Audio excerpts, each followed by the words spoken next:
Okay, I think we can start. So good morning and welcome everyone.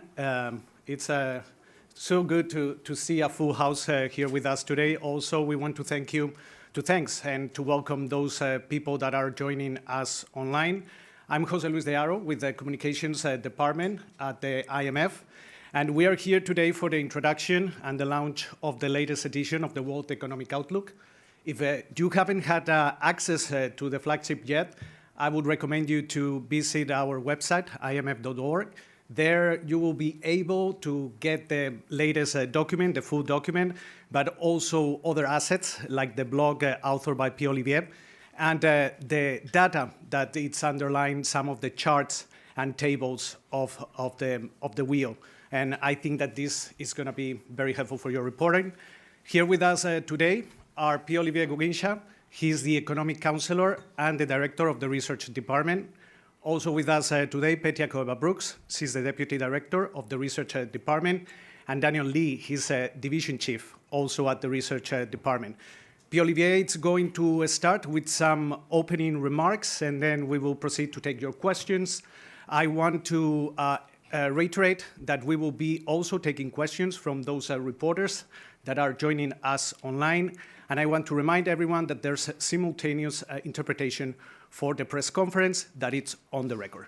Without further ado, Pierre-Olivier, the floor is yours. Well, thank you, Jose, and welcome everyone. The global economy remains on track for a gradual recovery from the pandemic and Russia's war on Ukraine. China's reopened economy is rebounding strongly. Supply chain disruptions are unwinding, while the dislocations to energy and food markets caused by the war are receding. The massive and synchronized tightening of monetary policy by most central banks is starting to bring inflation back towards its targets. At the same time, serious financial stability-related downside risks have emerged. In our latest forecast, global growth will bottom out at 2.8% this year before rising modestly to 3% next year, almost unchanged from our January projections. Global inflation will ease, although more slowly than initially anticipated, from 8.7% last year to 7% this year and 4.9% next year. This year's slowdown is concentrated in advanced economies, where growth is expected to fall to 1.3% this year, before increasing modestly next year. By contrast, emerging market and developing economies are already pushing ahead in many cases, with year-end growth accelerating to 4.5% this year from 2.8% last year. The recent banking instability reminds us, however, that the situation remains fragile. Once again, downside risks dominate. First, inflation is much stickier than anticipated, even a few months ago. While global inflation has declined, this reflects mostly the sharp reversal in energy and food prices. But core inflation, excluding energy and food prices, has still not peaked in many countries. It is expected to decline to 6.2% this year, still well above target. Activity too shows signs of resilience. At this point in the tightening cycle, we would expect to see more signs of output and employment softening. Instead, both output and inflation estimates have been revised upwards for the last 2 quarters, suggesting stronger than expected global demand. This may call for monetary policy to tighten further or to stay tighter for longer than currently anticipated. There is little evidence of an uncontrolled wage price spiral. Nominal wage inflation continues to lag price inflation, implying a decline in real wages. But labor markets are still very tight in many countries. This suggests real wages should increase, and we expect they will. Corporate margins have surged in recent years. This is the flip side of steeply higher prices, but only modestly higher wages, and should be able to absorb much of the rising labor costs on average. As long as inflation expectations remain well anchored, as they are now, that process should not spin out of control. More worrisome are the side effects that the sharp policy tightening of the last 12 months is starting to have on the financial sector. We have repeatedly warned this would not be an easy ride. Following a prolonged period of muted inflation and low interest rates, the financial sector had become too complacent towards maturity and liquidity mismatches. Last year's rapid policy tightening triggered sizable losses on long-term fixed income assets and increased bank funding costs. The brief instability last fall in the United Kingdom's gilt market and the recent banking turbulence in the United States illustrate instead that significant vulnerabilities do exist both among banks and non-bank financial institutions. In both cases, financial and monetary authorities took quick and strong action and so far have prevented further instability. Broader markets have remained calm and volatility has been contained, including for emerging and developing economies. Increasing funding costs and the need to act more prudently, however, may push banks to cut down lending further. In our World Economic Outlook, we explore such a scenario and find that it would lead to an additional 0.3% reduction in output this year. Yet, the financial system may well be tested even more. Nervous investors often look for the next weakest link, as they did with Credit Suisse, a globally systemic but ailing European bank. Financial institutions with excess leverage, credit risk, or interest rate exposure, too much dependence on short-term funding, or located in jurisdictions with limited fiscal space could become the next target. So could countries with weaker perceived fundamentals. A sharp tightening of global financial conditions, which is sometimes called a risk-off event, would have a dramatic impact on credit conditions and public finances, especially in emerging market and developing economies. It would precipitate large capital outflows, a sudden increase in risk premia, a dollar appreciation in a rush towards safety, and major declines in global activity amid lower confidence. In such a severe downside scenario, global growth this year could fall to about 1%, an outcome whose probability we estimate at about 15%. We are therefore entering a tricky phase during which economic growth remains low by historical standards, financial risks have increased, yet inflation has not decisively turned the corner. Policymakers will need a steady hand and clear communication.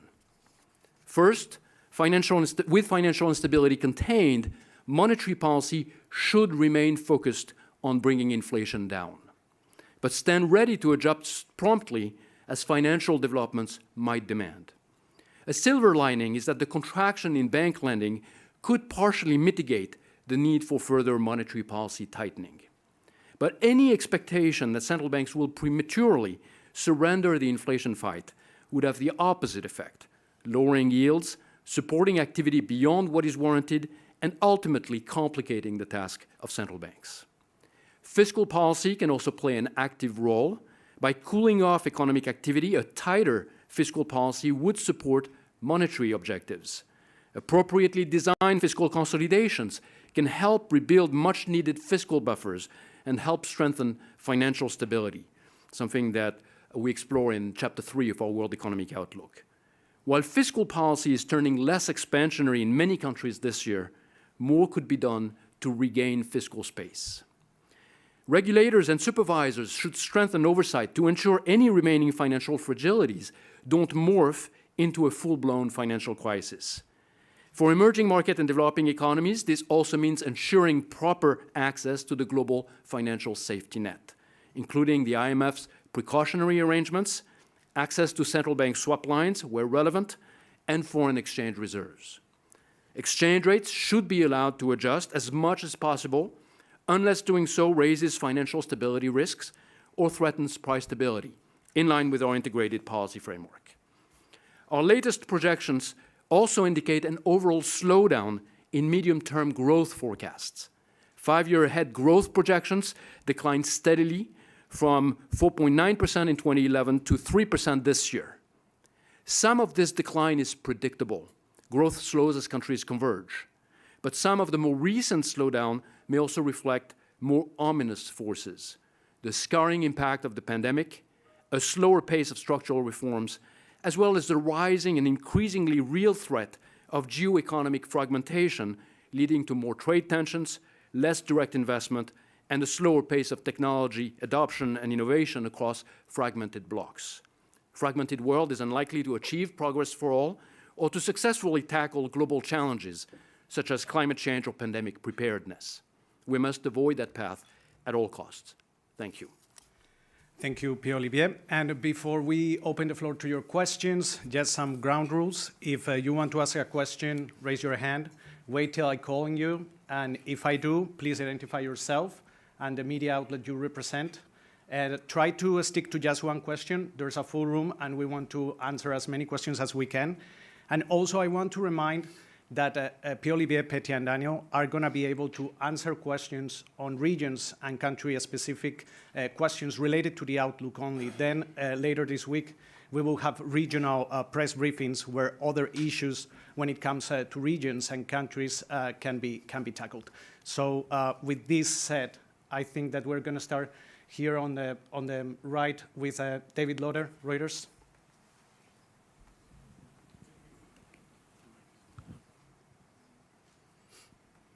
Thank you, Pierre-Olivier.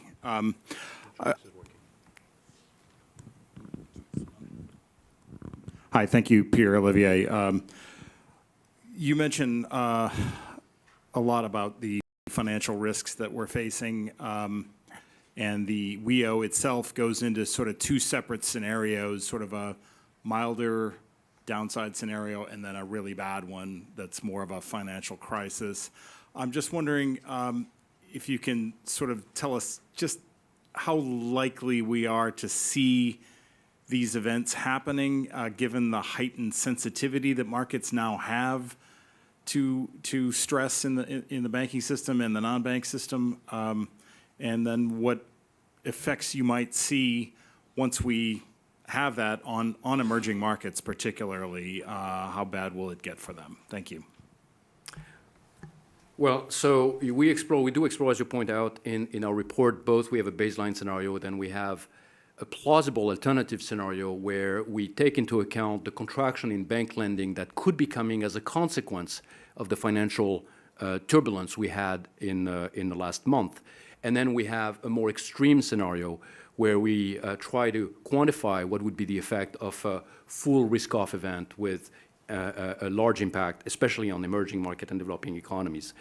To answer your question, when we do the assessment of the probability distribution, if you want, of the outcomes, we find that reaching something like a 1% growth rate for global output, which would be a very, very low growth rate by historical standards, something that we've only had maybe 5 times in the last 40 years or so, has a probability of about 15%. So that gives you a sense of the likelihood, if you want.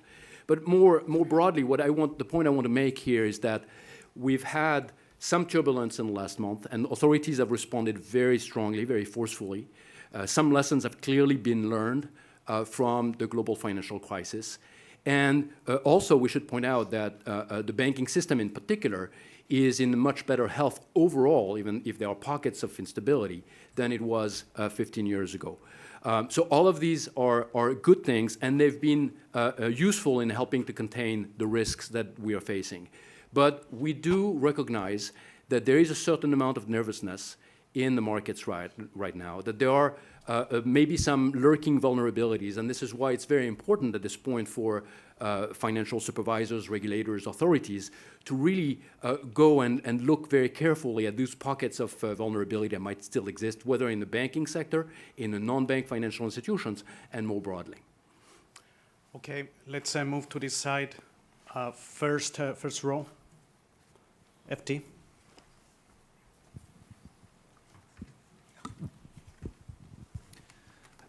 Thank you. Chris Giles from the Financial Times.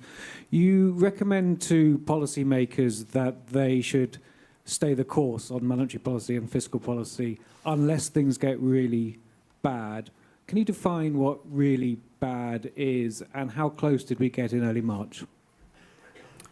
Well, we've had a lot of discussions around this very topic, as you can imagine, in the last few weeks, and we're still debating it internally.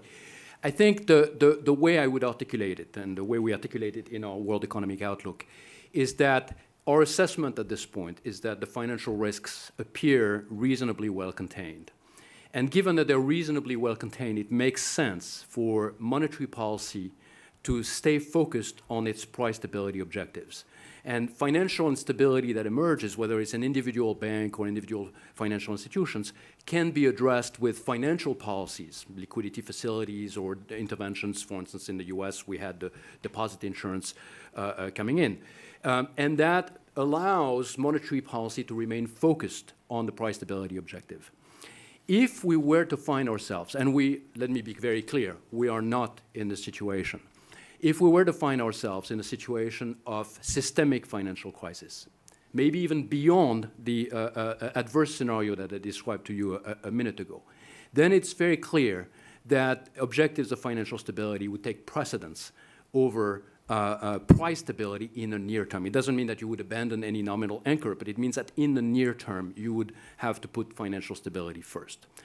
Where is that transition where you go from one to the other? It's a bit of a fuzzy area, as you can imagine, and it's one we're exactly trying to sort of think about more carefully. But our assessment at this point is we're not near at all that sort of transition region. So monetary policy needs to stay focused on price stability. There's a very important reason for this, which is that if at this point central banks were to pivot away from price stability, then there is a chance that the fight against inflation would not succeed. Inflation expectations would start rising, inflation would prove even more persistent, and that in itself is also a source of macroeconomic instability, and that would feed even potentially further later on into financial instability as well. So we would not be gaining on any front. Okay, we're gonna go that first row, and then we will move to the side.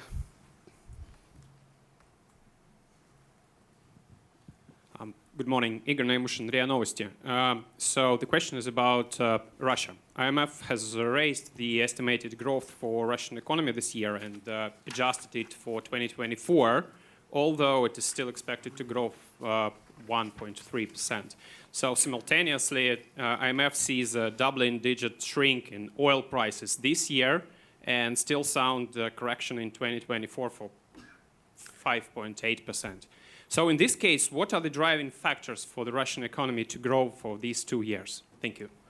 Pierre-Olivier, before we answer, there's another question on Russia from TAS on WebEx, but I will formulate the question on the reporter's behalf. As the IMF increased the projection for Russia's GDP in 2023 to 0.7%, but decreased in 2024 to 1.3%, I wonder what are the reasons for such changes? Are they related to the actions of the Russian authorities? Thank you. So let me provide some elements, and then I will turn it over to my colleague Petya here. So on Russia, we have indeed revised upwards our projection for 2023 to 0.7%. That's an upward revision by 0.4 percentage point. And we've revised downward for 2024 to 1.3%. That's a downward revision by about 0.8 percentage point. So what is our understanding of what's happening with the Russian economy here? Well, one thing we had in 2022, and we're going to get less of it in 23 and possibly into 24, there was a very strong source of revenues for the Russian economy from energy exports. Very, very high energy prices, and that helped support economic activity. In addition to that, there was a very strong fiscal impulse in Russia in 22 and continuing into 2023. But if we look forward, what we see is, as you pointed out, oil prices declining. We've seen that the price of the oil sold by Russia in some cases has been substantially marked down compared to other oil indices. And we anticipate that the revenues will actually be coming down. The revenues feed into fiscal revenues as well. So that will make the fiscal situation a little bit more complicated from the point of view of the fiscal authorities. And that goes into some of our projections for 23 and 24. Petya, let me. Thank you. Just to add a few thoughts here, it's also important to think about where growth was last year, which was at minus 2.1. So in a way, the recovery that we see this year is partly just the base effect of that. And in addition, we saw a very strong fiscal stimulus, a lot of it related to defense expenditures in the second half of last year. So the impact of that is also expected to carry over this year as well. Now, all of that being said, in the medium term, we're still projecting potential growth to be significantly lower than it was pre-war at about 0.8. And at the same time, the level of output in the medium term, we're expecting it to be lower by 7% altogether. Thanks. We're going to move to this side. The Guardian.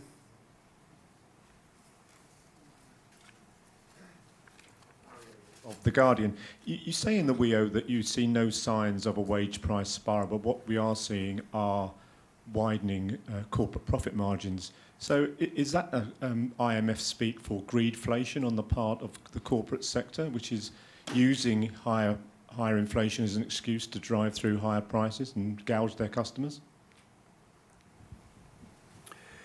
So what we have looked at is the decomposition of the increase in prices, and you can look at it from sort of an income source perspective. And when you do that, this is where you see that the increase in unit labor cost is only part of it, and you have a substantial part of the increase in prices, especially GDP deflator, that's coming more from the corporate side. Now, this is not ascribing motive to why that is an important component. What you have here is a situation where you had a very strong surge in demand. There's a strong aggregate demand component to the surge in inflation that we've seen. And in a context in which there was still limited supply, we had supply disruptions and things like that, especially in goods sectors first, but then services were also affected. Then you have a sort of a natural response of the economic system is that prices will rise to adjust. Wages tend to take some time to adjust because they are typically adjusted less frequently than prices. And so that's why we anticipate that we're going to have some of this catch-up going forward. Okay, we're going to go right now to WebEx for a second. I think our colleagues from NHK are ready to ask a question. Please go ahead. Morning, Mark Tagliamonte from NHK Japan Broadcasting Corporation. Do you think you could explain why Japan's 2023 projection fell by more than all other advanced economies since the January update? That's from 1.8% to 1.3%. Yes, I mean, we had, in the context of Japan, and I will then turn it over to my colleague Daniel over here, but we had a relatively disappointing last quarter of the year. And so we have a downward revision both for 2022 to 1%, and there is a carryover to 2023 in the context of relatively weak investment. So this, I think, is one of the drivers of the numbers, the revision in numbers that we have. But Daniel, over to you. Thank you. Yes, as you said, the last quarter of 2022 was more disappointing, especially on private investment. There was some uncertainty connected with the volatility of the yen, and that has a knock-on effect also on 2023, which is why there's a downward revision there. At the same time, if you look at the forecast of growth, it's going up for Japan from 1% in 2022 to 1.3% in 2023, and this reflects the supportive monetary policy in particular. The inflation rate is also starting to go up, but is very low by international standards, and that's why there is still this monetary policy support, which we support as well. We're going to go to the left, Ed Conway, Sky News. Thank you, Ed Conway from Sky News. 6 months ago, the UK was one of the big talking topics here in Washington after the mini-budget and what was happening in the gilts market. I just wondered, 6 months on, whether what's happened since is, cautionary tale, or have things actually, is it an exemplary case in what to do when you're faced with a crisis like that? How is the UK doing right now? Before we reply, there's another question from Bloomberg News on the UK. Can you explain why the IMF still expects the UK to be one of the worst performing economies? Fiscal risks have receded and recent economic data has been resilient. This is from Tom Rees, Bloomberg. Yes, thank you. So on the UK, first on the financial part, the brief instability in the gilt market, it's certainly the case that there was forceful action by the Bank of England, and that was able to calm the markets very quickly. I mean, it's one of the episodes we've had of this rapid increase in interest rates, creating some pockets of vulnerabilities in the financial sector. In that case, in vehicles that were associated with UK pensions. So certainly, as we have seen also in the U.S., forceful action from financial and monetary authorities was very decisive here. On the UK numbers, let me point out that first, we've had a stronger first quarter of the year in the UK, and in fact, we've had an upwards revision to our projections for 2023. It's still negative 0.3%, but it's an upward revision by about 0.3 percentage points. So we are seeing a little bit better performance for the UK economy. There is a slightly less fiscal contraction in the pipeline as we interpret it. But at the same time, there is also the effect of tighter financial conditions, which we expect to see playing out in a number of countries. Now, some of the reasons why, in terms of levels, the UK economy seems to be doing a little bit worse than some other comparable economies have not been different from our previous analysis, which is basically there is a higher dependence on imported energy with a high share of gas, and with the gas prices we've had last year, that's a major negative terms of trade shock. It's a fairly tight labor market, and so there's been a need for a fairly aggressive tightening of monetary policy. And there is some effect, already some signs of the transmission of this monetary policy to the broader economy. But let me ask maybe Petya to complement this. Actually, I don't have anything to add. We're going to go to the third row here, Eric Martin, Bloomberg.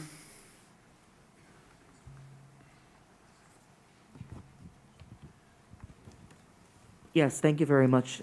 Pierre-Olivier, I'd like to ask about the outlook for distressed debt in low-income and developing countries.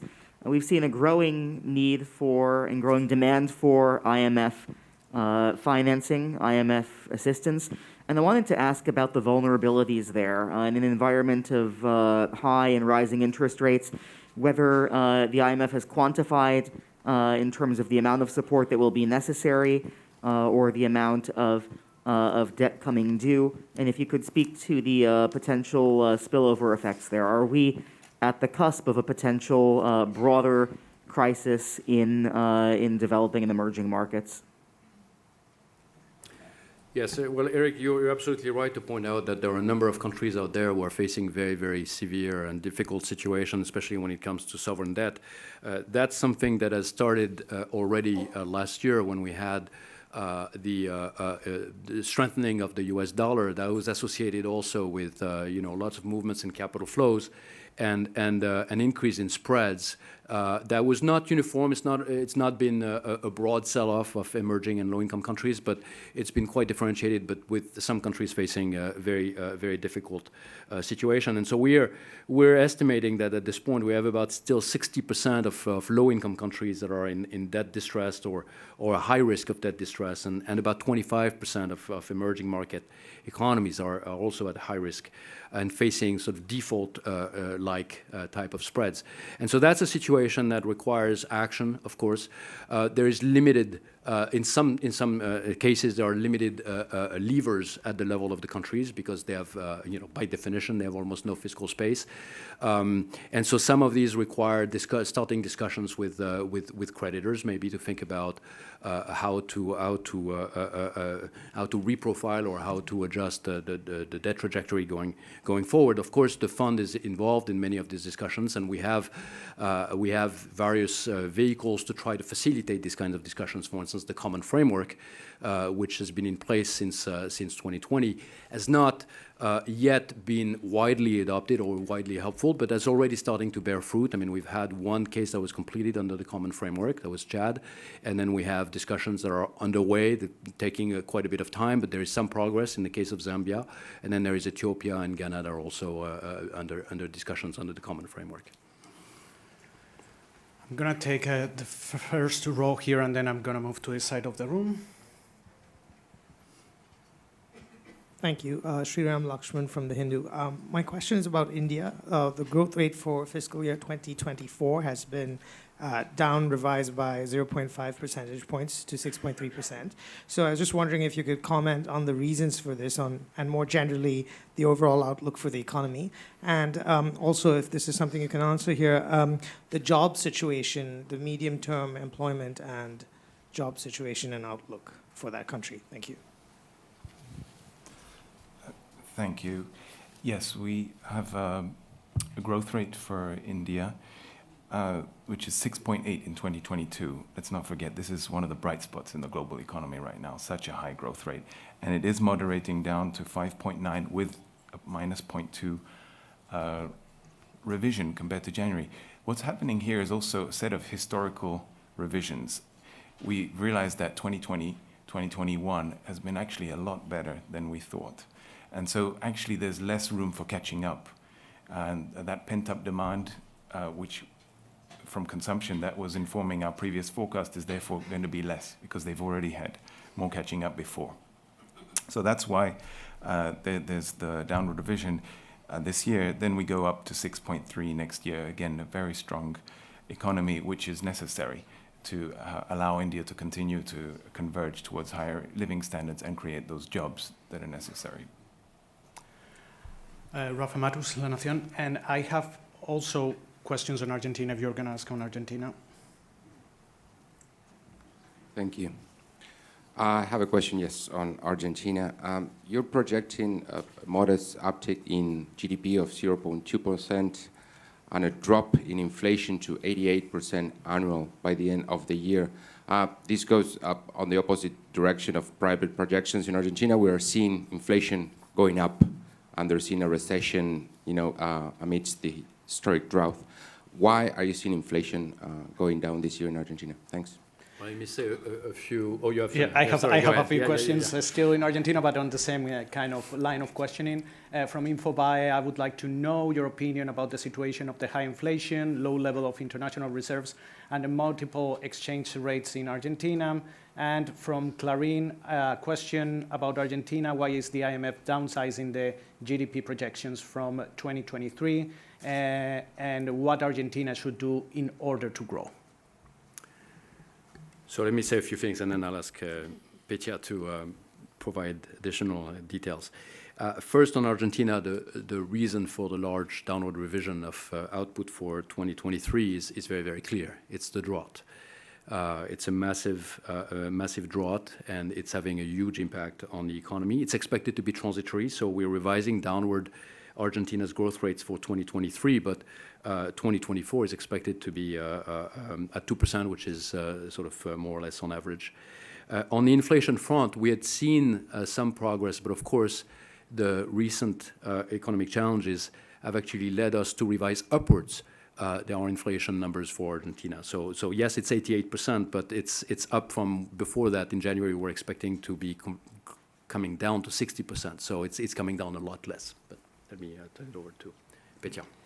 Yeah, just maybe a couple of other thoughts. So we saw when it comes to growth, we saw a fairly sharp slowdown in the last quarter of 2022. So some of that impact is expected to carry through this year. And of course, the impact of the drought is the reason for the significant downgrade of growth for this year. So when it comes to inflation, inflation ended the year last year at 94.8%, which was a very large number. And we also saw a pickup in January, although part of that was because of the food prices. So the underlying inflation pressures are still there. And part of that is because of the unanchored inflation expectations. So the way I would characterize our projection is that we're actually expecting inflation to stay high, and to stay at very high levels. Although which actually prompts the question of what has to be done, and this is where the importance of macroeconomic policies, having tight monetary policy, as well as fiscal policy, which is in line with what is in the fund-supported program, would be particularly important. Thanks. We're going to go quickly to WebEx. I think we have GKI news. Go ahead.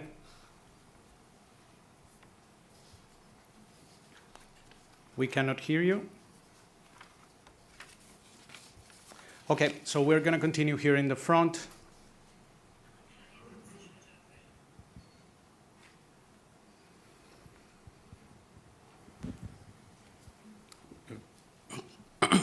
Thank you. Simon Ateba from Today News Africa in Washington, D.C. As you know, Nigeria, which is the most populous country in Africa, has just undergone a presidential election won by Bola Ahmed Tinubu. Do you have, if you can talk a little bit about the economy of Nigeria, the projection, and some of the recommendations that you make to Mr. Tinubu, who will be sworn in next month, and more generally about Africa, if you can talk a bit about the economy in sub-Saharan Africa and some of the recommendations that you have. Thank you. Before you answer, I know that we have a fellow that is also from Africa. Please go ahead and ask your question. It's Heidi Jokos from South Africa. Your projection for South Africa growth is at 0.1%, mostly linked to the energy crisis. Perhaps if you can just go a little bit deeper into that, if you can. Thank you. So let me say a few words about sub-Saharan Africa, and then I will ask Daniel to come in on Nigeria and South Africa more specifically. So very clearly, the region is suffering from a strong funding squeeze that we already discussed. I mean, some of the countries that are facing very elevated spreads. A lot of them are in the region. A lot of the challenges come from external factors, the surge in energy prices and food prices as a consequence of the Russian invasion of Ukraine, and the tension on energy markets is affecting the region. So we have a slowing growth for the region overall to about 3.6% in 2023 from 3.9% last year. We also have a situation where inflation is elevated. It's double-digit inflation, expected to come down from 16%, roughly 16%, to about 12.3%, but still double-digit inflation. And of course, a very important challenge for the region is, as a result of this elevated food prices, we have a large number of people who are in situations of food insecurities. We estimate about something like 130 million people in situation of food insecurity.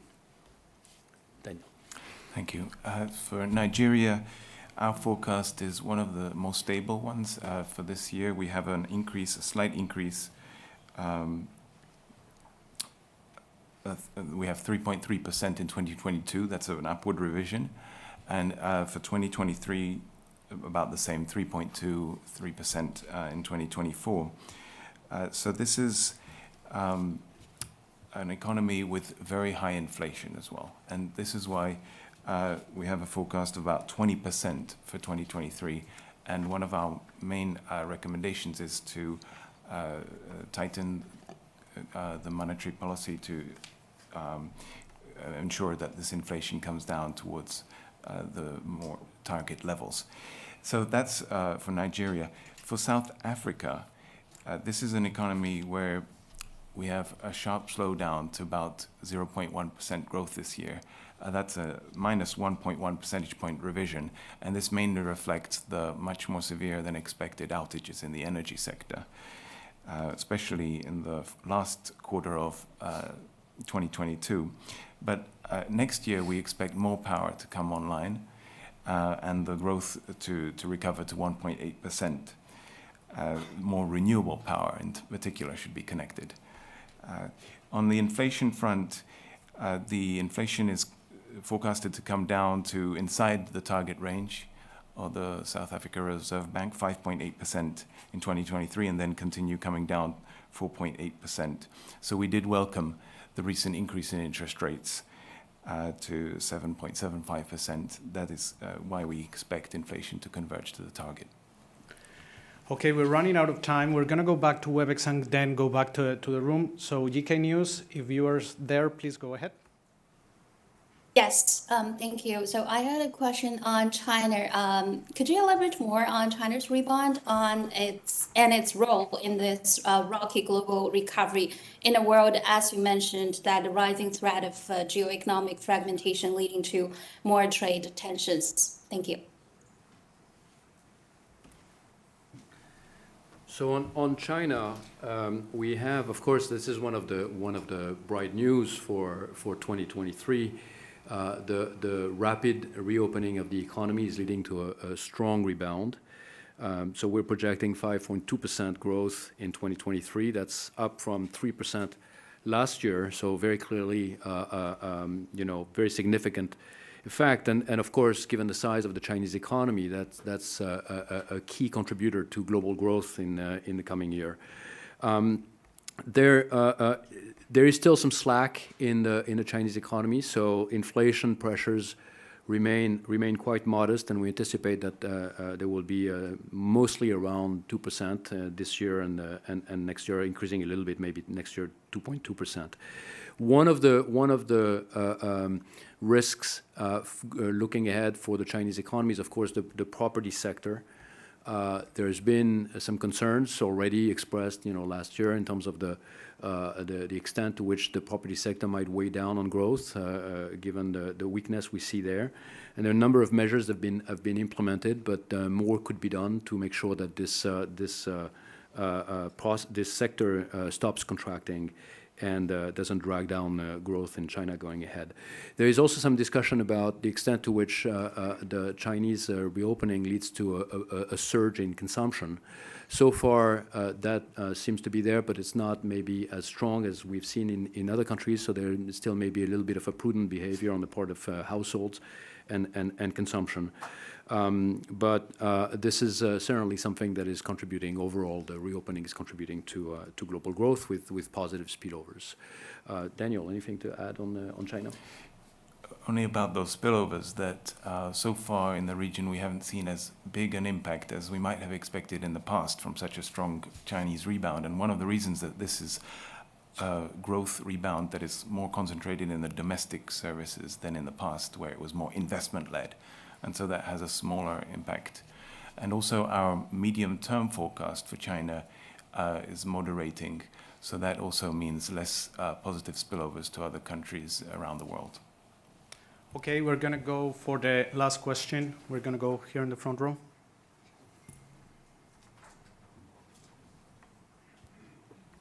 Thank you for taking my questions. I'm Dua Abdulmanem from Mahram Online, Egypt. The report has downgraded Egypt's real GDP growth for the second time since October. So I want to know what are the key drivers for this downgrade. Also, I want to know your insights on the country's debt, especially that Egypt is currently engaged in an EFF program that charts a clear map to lower its GDP over the medium term. Thank you. And we have another question on Egypt from Fatima Ibrahim that goes kind of on the same line, saying, what are the expectations for the performance of the Egyptian economy during the current year? Petya, would you like to? Sure. Egypt is indeed facing a very challenging outlook, like many other countries across the world, and we have downgraded the forecast for this year by 0.3 and by 0.3 also for the coming year. And part of that, the lower growth in this difficult environment is related to the external environment and the very high financing costs that Egypt is facing.